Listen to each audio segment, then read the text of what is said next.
எந்த ஒரு பொறுப்புணர்வுமே இல்லாமல் மீண்டும் வந்து இதுக்கு முழு முதற் காரணம் வந்து திமுக ஆட்சி தான்.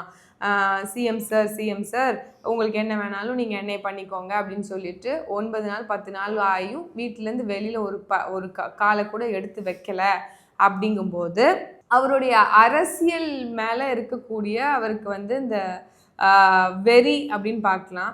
எதுவுமே பண்ண மாட்டேன், ஆனால் எனக்கு வந்து சீட்டு வேணும், எனக்கு அரியணை வேணும், எனக்கு வந்து சிஎம் ஆயிடணும். அதான் தாய்மாமன் சீமான் அவர்கள் சொல்கிறாங்கல்ல, ஒப்பனையை கலைத்த உடனே நான் வந்து அரியணையில் ஏறணும்னு நினைக்கக்கூடிய இந்த சிந்தனை என்பது ஆபத்தானது அப்படின்னு சொல்கிறாங்க. எதற்கு சொல்கிறாங்கன்னா இதுக்கு தான்.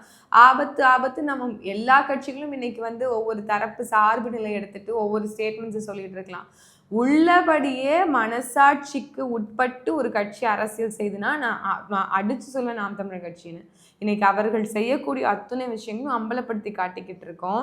ஆனால் 41 உயிர்கள் வந்து அந்த பிணத்தின் மீது அரசியல் செய்யணும்னு நினைக்கக்கூடிய இந்த எண்ணத்தை தான் நம்ம வன்மையா வந்து கண்டிச்சிட்டு இருக்கோம்.